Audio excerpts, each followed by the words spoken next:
plus de trouble, plus de boue. Plus de doute, plus de trouble, plus de boue. Plus de doute, plus de trouble, plus de boue. Plus de doute, plus de trouble, plus de boue. Désormais, Jésus-Christ m'a libéré. Désormais, Jésus-Christ m'a pardonné. Désormais, j'ai le ciel, c'est la vie. Plus de doute, plus de trouble, plus de boue. Désormais, Jésus-Christ m'a libéré. Désormais, Jésus-Christ m'a pardonné. Désormais, c'est le ciel, c'est la vie. Plus de doute, plus de trouble, plus de boue. Plus de doute, plus de trouble, plus de boue. Amen. Alléluia, que le nom du Seigneur soit béni. Que le nom du Seigneur soit glorifié, il est fidèle. Avec Jésus, c'est possible. Alléluia. Il est fidèle, notre Dieu. Alléluia. Que le nom de l'Éternel soit béni ce soir parce qu'il est fidèle. Nous allons prendre le livre de Psaume, chapitre 37. Alléluia. Psaume chapitre 7, à partir du verset 1 à 4. La parole de Dieu nous dit, Psaume de David. La pensée, Dieu l'a donnée à notre frère David qui a écrit cette pensée de la part du Seigneur. Il dit, ne t'irrite pas contre les méchants. N'entre pas, n'envie pas ceux qui font le mal. Car ils sont fauchés aussi vite que l'herbe verte. Confie-toi en l'Éternel et pratique le bien. Aie le pays pour demeure et la fidélité pour pâture. Fais de l'Éternel tes délices et il te donnera ce que ton cœur désire. Alléluia. Verset 6. Recommande ton sort à l'Éternel, mets en lui ta confiance et il agira. Il fera paraître ta justice comme la lumière en son... Non. Il fera paraître ta justice comme la... C'est ça, hein? La lumière et ton droit comme le soleil à son midi. Amen. Alors ce soir, c'est Psaume chapitre 37 à partir du verset 1 à 6 que nous avons lu. Amen. Et donc ce soir, la parole de Dieu nous invite à regarder tout simplement à l'Éternel. Il dit, ne t'irrite pas contre le méchant. N'envie pas ceux qui font le mal. Pourquoi? Parce qu'on est dans un monde et nous savons tout ce qui se passe. Que ce soit peut-être dans nos familles, mais à travers surtout les médias, nous voyons que les injustes prospèrent. Ce sont eux qui ont les grosses voitures, les supermarchés, qui ont des maisons que nous louons même, des réalisations partout dans le monde. On a l'impression que le monde là, c'est pour eux. Ils ont tout. Et tout leur réussit apparemment sur cette terre. Ils nous empêchent même de prêcher, de parler même de Jésus-Christ. Pourquoi? Parce que les institutions où nous travaillons, ce sont eux qui les gouvernent. Et donc, ils nous empêchent même de parler de Jésus-Christ. Et puis, quoi, nous sommes soumis ou soumises à leurs ordres. Dieu dit de ne pas envier ces gens-là. De ne pas les envier. Quoi qu'ils prospèrent sur cette terre, ne les envions pas. N'envions même pas ce qu'ils ont. ne convoitons même pas ce qu'ils ont. Ah, il a une belle voiture. Ah, il a une belle femme. Il a des enfants.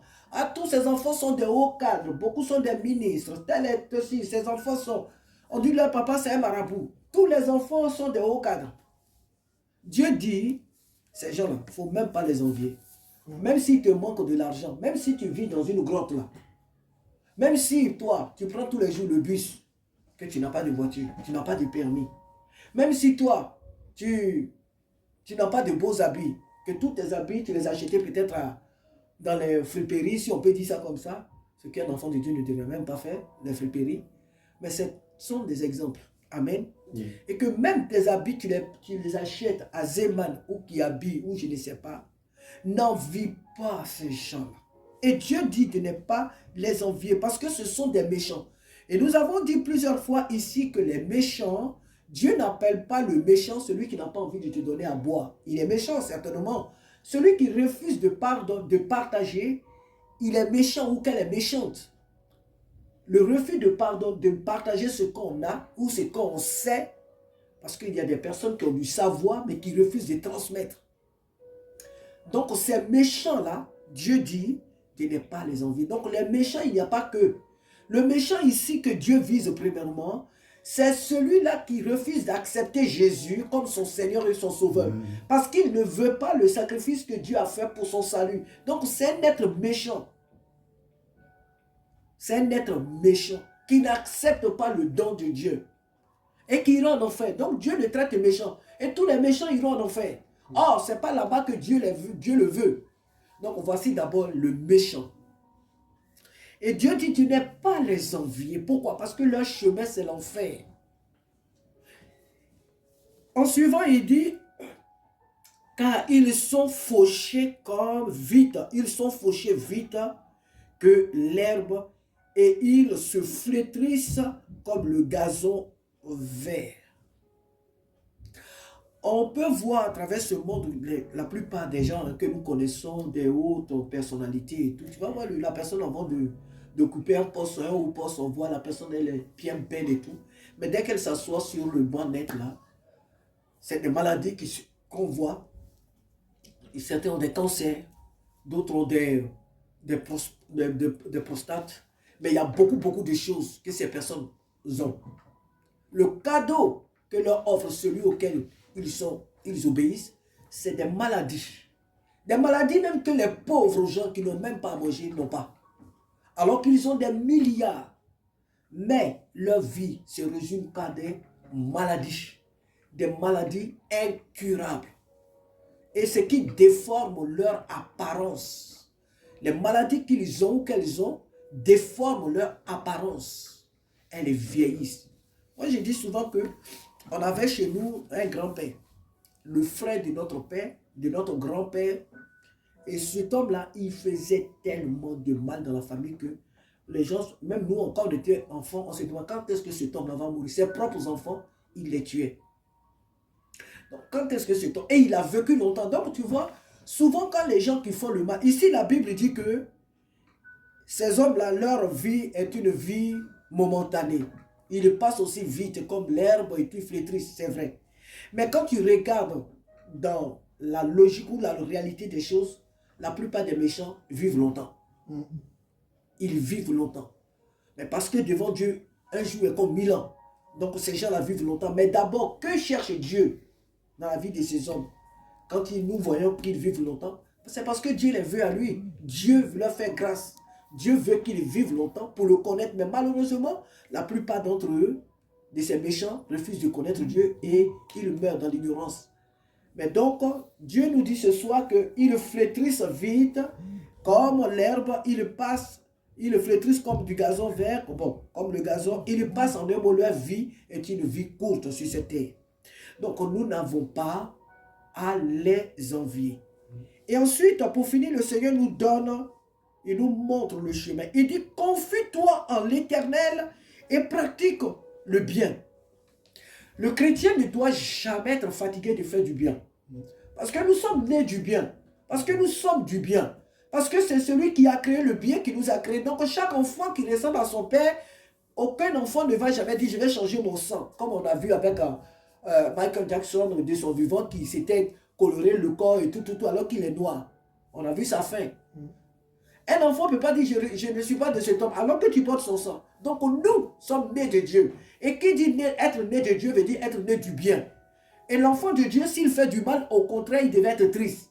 Si un enfant, véritable enfant de Dieu fait du mal, fait un mal quelque part, je ne dirais pas fait du mal, mais fait un mal quelque part, il doit se sentir triste. Pourquoi? Parce que l'Esprit de Dieu en lui ne conçoit pas, n'épouse pas cette attitude, ce comportement. Alléluia.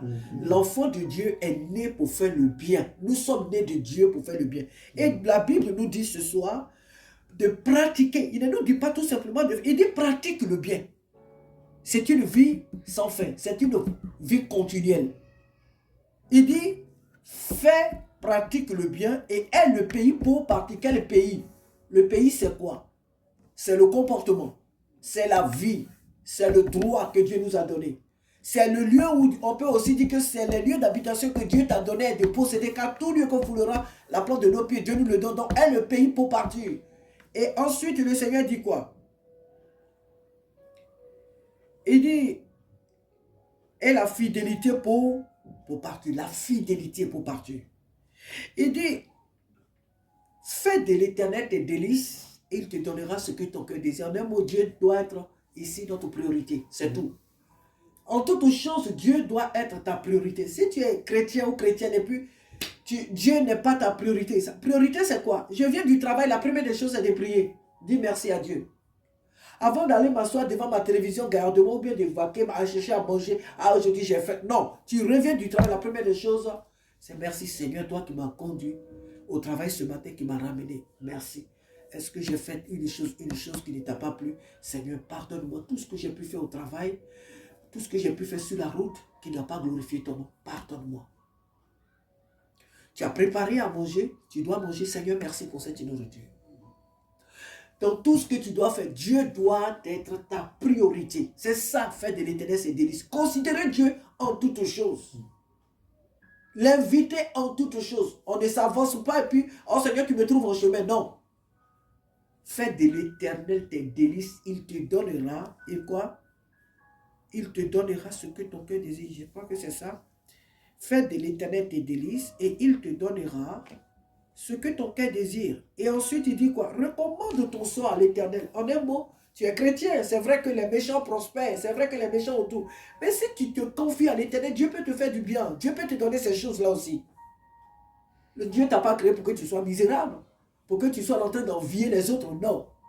Donc, recommande ta situation là que tu vis là à l'Éternel au lieu de te plaindre. Au lieu de rester là à convoiter les autres. Ah, mon ami a ça. Ah, ma camarade a ça. Ah, mon ami a ça. Ah, non. Recommande ton sort à l'Éternel. Tes combats, ta vie, ton état. Recommande ta vie entre les mains de Dieu, pas aux hommes. En se plaignant auprès des hommes.